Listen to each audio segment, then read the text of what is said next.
Wow. All right, February. This is the most intense, dynamic month of the year. It will have resonance for years to come, obviously, because of the Saturn-Neptune conjunction in Aries. It's the beginning of, it's when the world just opens up to a whole new reality. We've already obviously been seeing it in the news. There's so much traffic going on astrologically this month. If I can just leave you with one thing before I mention anything further, ground, breathe and ground. We're going to need this. What is going to occur, especially because we're coming into eclipse season, so much of the world has not and is not ready for what's about to occur that is opening up. And I don't mean that in any judgmental way. I'm just simply saying, and I'm already seeing it on the on comments that people are making on social media, especially in the release of the Department of Justice files and all of that, right? And the elite and the darkness that has, encapsulated the world that we thought we knew and the real and things that we thought were just nonsensical aren't nonsensical. And so we're seeing this outrageous explosive this month. Oh my God. Okay. Eclipse seasons are always wild, right? But let's just recap briefly here what we're looking at. And I just want to say too, if you're new to this channel, hello and welcome. My name's Irlianna Samsara. This is StarSound Astrology. And this is the intent of this little chat is to kind of just walk us through the main events of this month and to tell us to breathe and ground because it's Aquarius season, folks. We're having a late degree of Aquarius eclipse, solar eclipse this month. But anyway, before I go on, I just want to say that I practice Hellenistic astrology blended with modern. It's a blend of modern and traditional. And if you're interested in a reading, a session, you can just click on the link below. And we're very grateful also if you care, if you like this information, please do like, share, subscribe. It really helps us reach more hearts. So with that being said, let's launch back into this month. Okay, so we started out with this really an eclipse preview, that full moon in Leo, right? February 3rd.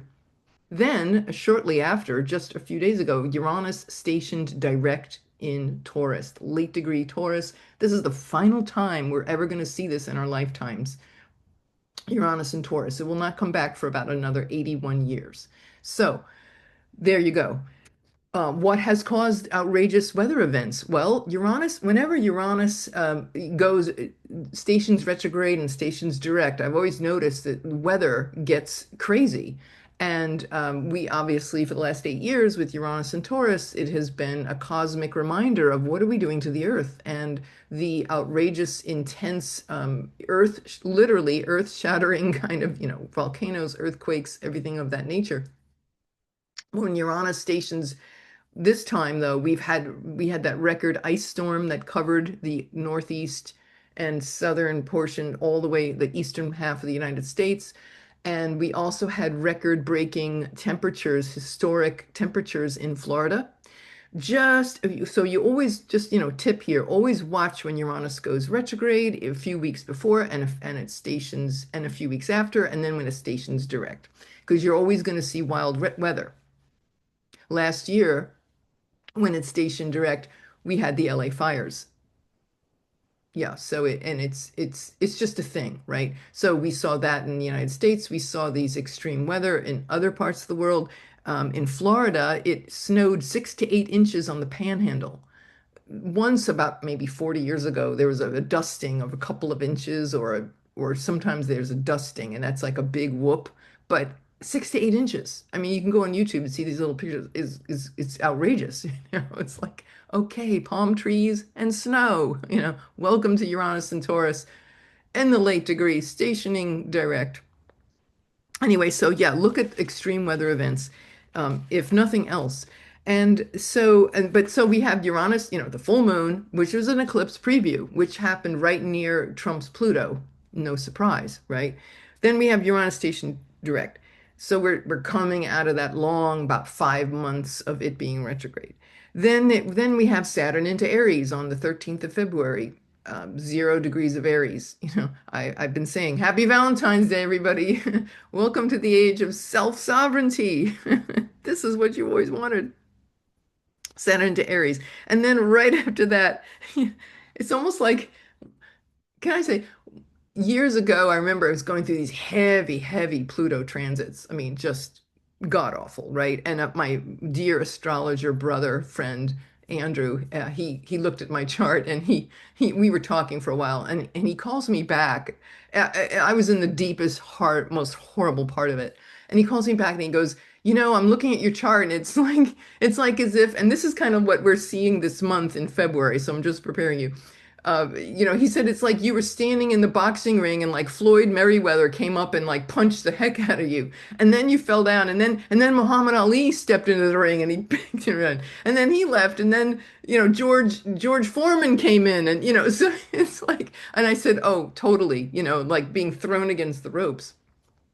And that's knowing the astrology. So I just, again, reiterate, please ground, breathe, be in nature. We're about to get really, it's going to be super intense and extreme because that's Aquarius for you, right? But also enlightening. And so as soon as we finish with Uranus stationing direct, then here comes, Floyd Merriweather, Saturn goes into Aries. And then we have that solar eclipse, which is the same day. I don't ever remember this. The same day as the Chinese New Year, Year of the Horse, it's the same day. Solar eclipse, late degrees, 28 degrees of Aquarius. Now, this is going to be a big one because it is, and I might even do more in depth on another reading, podcast. That is conjunct the USA moon. So we're going to see some, and it's in the third house in the Sibley chart of communications. So if you thought you saw shocking communications now in the last 2 weeks, oh brother, oh sister, oh non-binary light being, this is going to be really intense. It's also the same, it's also conjunct the Donald Trump's part of fortune in his seventh house of who he did business with. So, like I said, that full moon in Leo started opening up the conversation for the Leo Aquarius eclipses, which will be happening in starting this month. We'll have a solar eclipse then in August, and this will be an unrolling, a story that opens more chapters opening, major, major changes. So we have that solar eclipse in Aquarius on the 17th, right? So the same day as the Chinese New Year's. Saturn's at 0 Aries. Then we have Saturn and Neptune, that famous legendary conjunction, right, on the 20th in Aries at the 0 point, the world point. But that's not like as if that was, for, Olympic heavyweights getting, no, then as if that's not enough, the end of February, we have like the mother of all Mercury retrograde quadruple strength. This is going to be like history making Mercury retrograde. So, so Mercury retrogrades, honestly, I love Mercury retrogrades. They're very mystical, very, very mystical. However, and that could be another conversation, but yes, this is why is it quadruple strength? Because it's going to go retrograde in its sign of its exile. So that's not an easy place for Mercury, right? It's navigating through some very uncertain waters in Pisces. It can be incredibly, and it will be incredibly wonderful for song and dance and music and art and inspiration, but it also carries that there is that uncertainty and that everything is getting kicked up of everything that we thought and our thought processes and everything that we thought was real, maybe isn't. Just look at the Jeffrey Epstein files, for example. So Mercury goes retrograde and happens to be the south node ruler of, remember, we're still doing our lunar eclipses we are still doing our eclipses in Pisces and Virgo are slowly toggling over, right? We're gonna have that toggle, but we still have that Virgo lunar eclipse in March. And so it's the South Node ruler, which is very big. It's retrograde in exile. And as if that wasn't enough, it's like, what did I say? So that's, yeah, in retrograde, in its exile, South Node ruler, and the quadruple hit is it happens during a solar eclipse in the window between the solar eclipse and the lunar eclipse. So, oh my God. I have to say too, like not only just breathe and ground, but I would also be really, really intentional with your immune system because the last time I remember that there was a Mercury retrograde in Pisces that happened a month into the pandemic in 2020.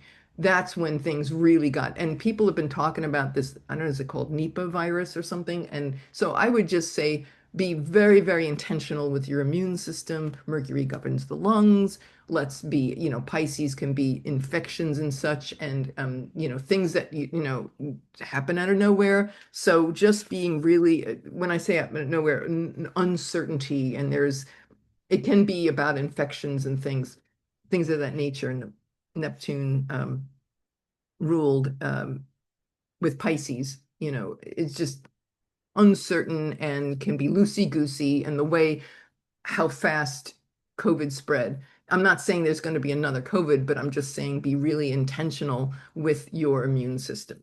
That's all I probably want to say for now about that. But yes, this is a historic Mercury retrograde. And then at the very end, but as if that weren't enough, right? Mars squaring Uranus. Never an easy thing, folks. Mars square Uranus. It can be difficult.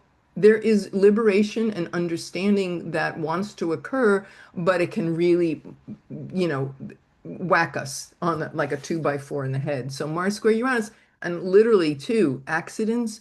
Always be very careful, no matter what it says in your chart. Anytime you have Mars and Uranus squaring, there can be the incidence of accidents. So I'm very careful. I check my chart and very carefully when I see that if it's especially if it's in a very intense place relative to my own chart, my own planets, I sometimes I'll not even take a car trip somewhere. I'll just, stay home and go to the grocery store the next day. So just to be aware, Mars square Uranus, of course, it's not going to be like the moon. It's going to be several days leading, but that's going to be the end of the month.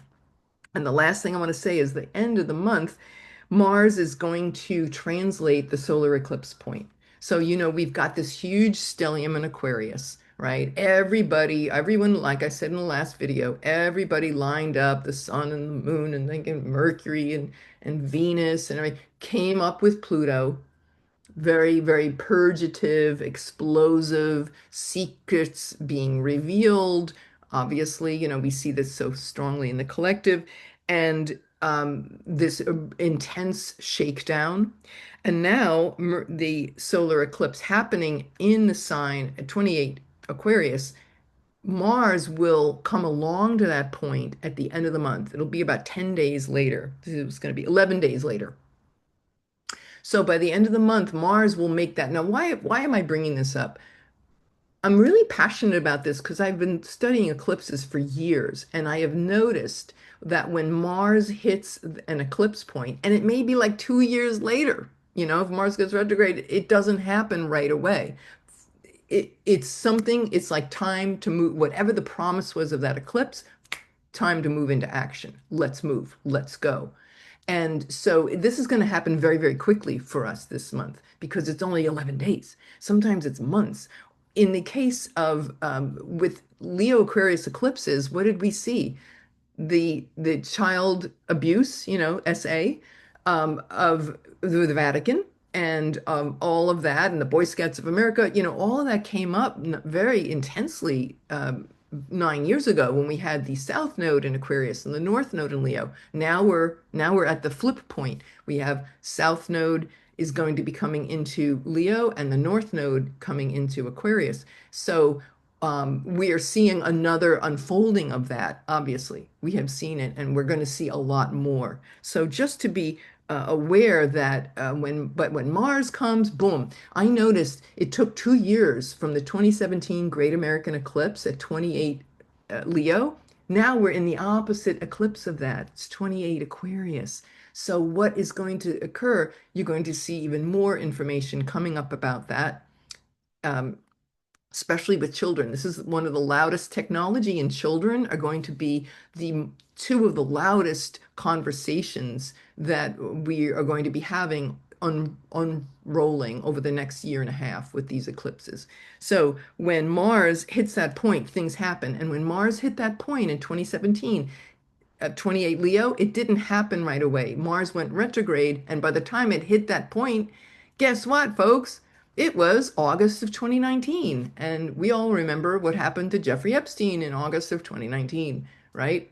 And it actually entered Leo. I was going to say it started in July, which is when he got arrested. And so um, that is these very, very important turning points happening. So watch when Mars hits that eclipse point. So anyway, that's all I just wanted to say today. It's like our little quickie little walkthrough. I will absolutely be walking with you through this eclipse season. But like I said, the best advice I can give you is just to keep breathing, do your yoga, your meditation, grounding, Tai Chi, whatever it is that floats your boat. Take time in nature. Breathe, breathe, breathe, breathe. This is Aquarius season. It's an air sign, right? And it wants us to breathe and breathe in. What are we breathing into? The new us that we see possible. What do we want to focus on? Whatever that focus is what we're going to be manifesting. So we have to be very careful with our thoughts, and we want to be very careful with, especially with that Saturn-Neptune conjunction, bringing forth the highest aspects of ourselves, the mystical self. I'm just going to end by saying that in in my research, very deep research I've been doing the last many, many months into last summer, there was an incredible mystical turning points that I noticed when Saturn and Neptune, the last two conjunctions, 1989 and then 1953, and there's a thread. There's a story that's being told. So our Saturn, Neptune, and Aries isn't only outrageous just unto itself, which of course it is, but we can go back two cycles. Saturn, Neptune takes about 36 years for them to come together. But there's a story that I noticed, and it's all happening within our lifetime, or some of us aren't. I was not old enough to be around in the 1953 conjunction, but we can look back and see what happened. So I'm going to share that with you in the video, probably on the Saturn, Neptune, and Aries, which is coming up. So thank you for hanging in there, and thank you for listening. And I wanted to get this information out early, but I have to say, even though I knew a lot of that dark stuff about those files, from years of reading, these deep, these secretive things, and being around that information, and many of us have, or at least have some understanding of it. But even so, it was a lot. It was hard to stomach, and I had to really watch myself to just ground when we're hit with these shattering truths, and with Pluto in the mix, these Saturn Aquarius, sorry, Leo Aquarius eclipses are going to really, whoa, like blow us up big time. I would say maybe even more so than the last Leo Aquarius thing. If we thought that was intense, like purging, right? Nuclear reactor. That's Pluto. So anyway, hang in there, guys. I love you all dearly, and anything I can, please put your questions below, or any kind of thoughts, shares. We read all of them, and so we're so grateful for all of you holding the light. We're gonna walk through this together. We're gonna make this happen. If you're an American and you're getting, this eclipse is landing on the USA moon, so our population is for sure affected, and it's going to be a real game changer. So anyway, mwah, I will see you next time very, very soon. This is Irlianna Samsara, StarSound Astrology, StarSound Speaks, and take care. Namaste.